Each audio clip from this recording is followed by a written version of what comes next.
Herkese merhaba arkadaşlar, kanalımıza hoş geldiniz. Bugün sizler için Afra Saraçoğlu'ndan yepyeni haberler hazırladım.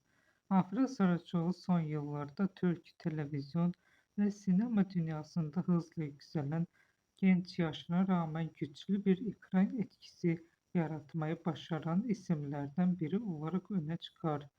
1997 yılında Balıkesir'de doğan oyuncu kariyerine 2016 yılında adım atarak kısa sürede geniş bir izleyici kitlesine ulaşmayı başardı.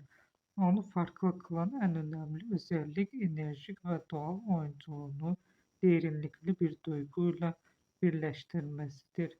Afra Saraçoğlu'nun performanslarında yapaylık hissedilmez, sahneleri zorlamaz, aksine akışına bırakır ve bu da izleyici güçlü bir bağ kurmasını sağlar.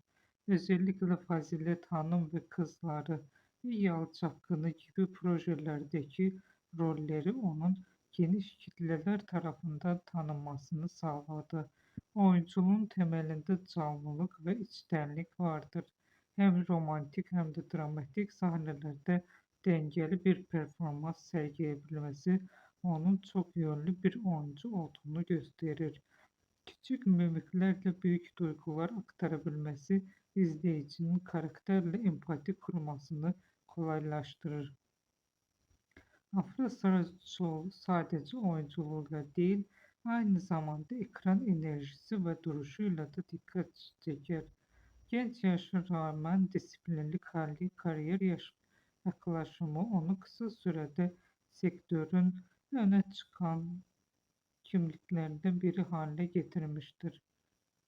Onu izlemek çoğu zaman sadece bir karakteri takip etmek değil, karakterin duygusal yolculuğunu hissetmek gibi bir deneyim sunar. Bugünlük benden bu kadar arkadaşlar.